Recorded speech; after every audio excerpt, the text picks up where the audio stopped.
2 weeks out from playing our first game. We started out at the stadium. We worked some special teams, had a few individual periods with our older guys, had a 7-on-7, and then we put the ball down with emphasis on a young guy scrimmage, really still trying to figure out how ready some of those guys are to really help us the first game. So that was good. We did about 30 play scrimmage. Then we came back over here to the indoor and really started working our game prep, just to keep the integrity of what we're doing. And we had a good practice. Our guys got after it. Our coaches really strained our guys, taxed our guys. We got to be ready. We're 2 weeks away, and that urgency, what we challenged our players is to feel that urgency.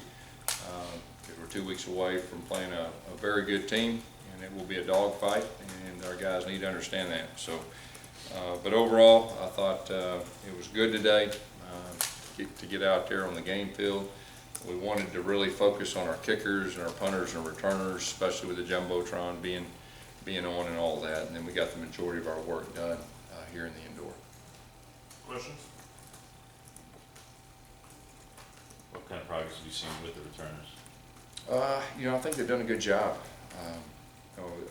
Being a returner, specifically a punt returner, is catching the football, just being consistent with that, with people around you. And, I think we're in a good spot with that. And then, of course, our kickoff returners have done a solid job so far too. And we've worked extremely hard on special teams in fall camp, probably a little bit more than we've done in the past. Gus, you still have, with game prep having started, how many positions are still not decided? Defensively, there's still some positions that Coach Muschamp, like you talked about the other day, who earns it that day. Offensively, we have probably a better idea as far as that goes. But the goal was when we get to Tuesday of next week to have 2 good weeks of game prep to get ready for them. So, we're close. We're not completely there, but that can be a good thing too. That there's still some good competition. And special teams is probably the group that is a little more wide open still at this point, which is natural, especially with the young guys that are going to end up helping us, especially on teams. Do those 2 offensive line positions, center and left guard, they're still the same. They're still getting equal reps. But like I said, that's one of those cases that's a good thing because it gives you depth. And going right now, 7 guys that we feel very good about playing. And you could possibly add an 8th or a 9th, and that's kind of what I talked about a couple of weeks ago. I feel like we have more depth, quality depth up front than what we've had in the past, at least since I've been at Auburn. Coach, you said on Tuesday you were disappointed with how your guys practiced, especially on offense. Mm-hmm. How did they respond the rest of the week? They responded well the next day, and that's what you always, anytime you challenge your team and challenge a group, you look as a coach how they respond to that, and our guys responded very well the next day. That's usually when you start figuring out who your leaders are and who can really find a way to get their teammates to that next level. So they responded well that next day. Who did some of that leadership though? What's that? Who did some of that? It's our main 3 or 4 guys that we count on. Have you chosen a starting punter yet? Not yet.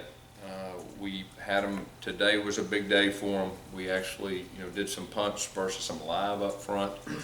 We also had some sky punts, and they're both competing.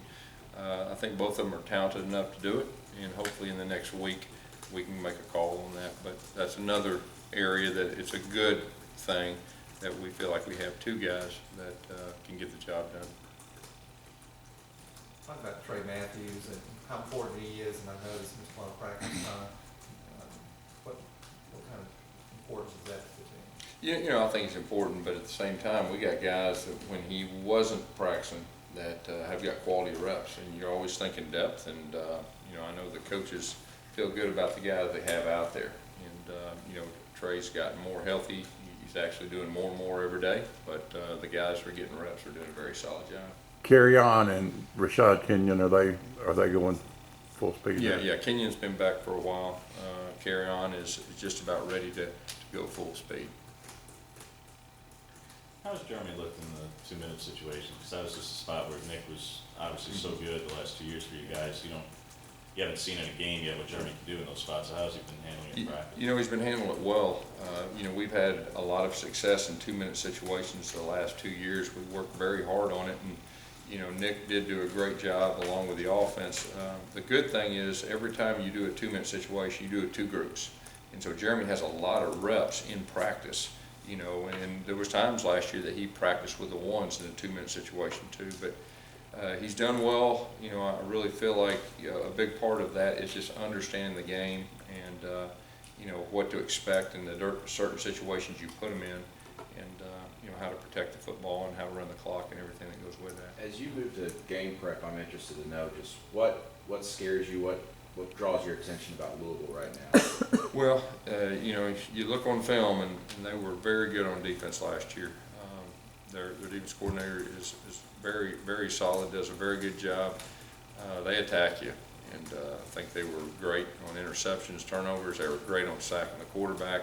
They put a lot of pressure on offenses, and of course, offensively, you know, they do a very good job. They present a lot of challenges, you know, to defense with the different formations, you know, the different movements that they do.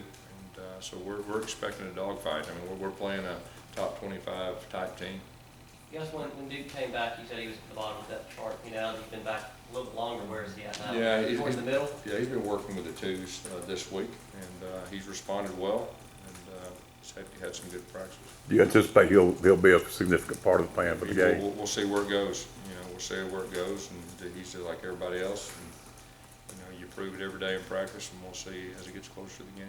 Gus, what have you seen out of Cam Petway? Obviously moved in bowl practices and then had a good spring. What have you seen out of him in the fall camp? You know, I really think he's getting more comfortable at that position, and that is a very important position. As well, you know that we ask that guy to do a lot of different things. He's got to block. He's got to catch the football. He's got to block in space. He's got to protect. And he is, you know, the fact that he played tailback in high school, I really think has helped him.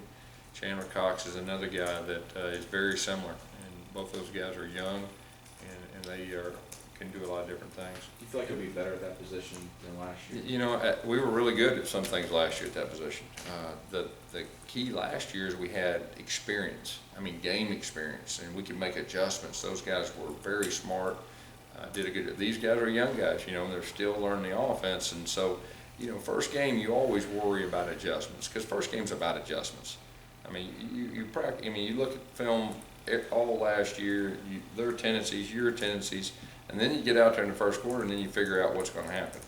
And the key to our first game to be successful, I believe, is to be able to adjust and take what they give you. And so, you know, we're going to have a bunch of young guys, and so, you know, young guys are going to have to grow up, and we're going to have to be able to adjust. Have you thrown things at the young guys in these scrimmage-like situations where they have to adjust and Yeah, I make mean, adjustments? you know, early on it was just, you know, against our defense, which Will throws a lot, you know, at offenses anyway. So, yeah, even in the spring and in the fall, there's nothing better than experience. And of course, you know, scrimmage type, practice type, that's one thing.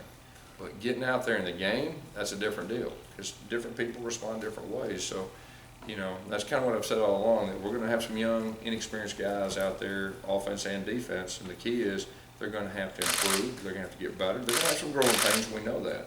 But the key to this thing is getting better. We need to probably win some close games early and getting better each week. Just to go back to the clutch element with Jeremy, because you mentioned the close games early and those things.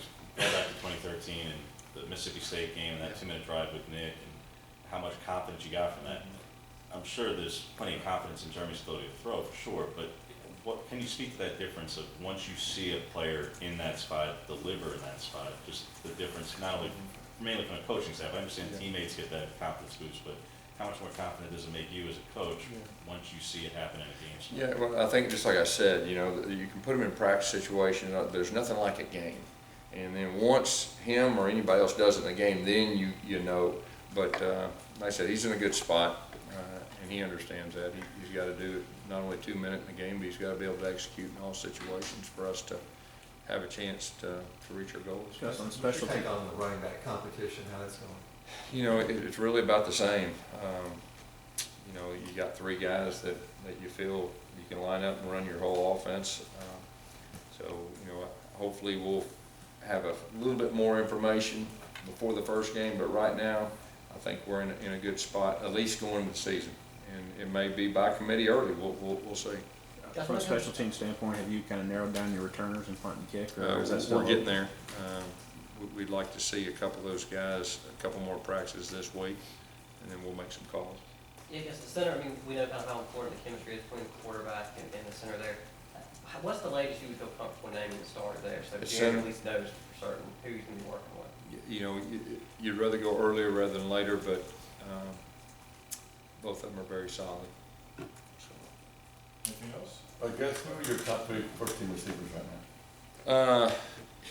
You know, we've got our older guys that have been there and done that. You got Marcus Davis. You know, Melvin Ray's had a solid time, and then of course Ricardo Lewis has had solid. Jason Smith's a guy that's coming on.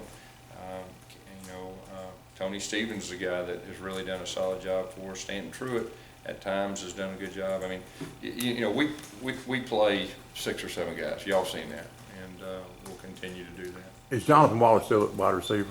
Jonathan Wallace is taking some snaps at quarterback, but he's still a wide receiver. But it's just we're going to make sure that we have a good plan. All the what ifs later in the season if you got injuries. Would that be you need to get out of the game? You don't want to waste a red shirt year on You the know, freshman? I think all the above at this point. When we're not really ready to say everything, but he is a guy that has played in game situations, that does understand this offense, but he's been doing a great job at receiver too. So it's just kind of this time of year, sometimes you got to be thinking, you know, in the season, the what ifs. What if this happens? What if that happens? And so, you know, it's just kind of like that security blanket. But he's responded well. He's a senior. He can do both without it taken away. And so we're starting to give him some snaps. Coach, this young man wants to ask one more question. Yes, That'll be it. we heard early in the preseason that Daniel said that you guys had some discussion at some point that you were comfortable with him kicking it from right at 60 yards. And has he shown you here in these practices that you're comfortable letting him kick 50 to 60 yards routinely? We have worked on those long field goals. He has enough leg. You know, every game situation is different. If you really need to do it at the end of the game, obviously. So you know, every situation is a little bit different. He's got a great leg. Would you be prepared to block a return if that happens? You kick the 60 yards?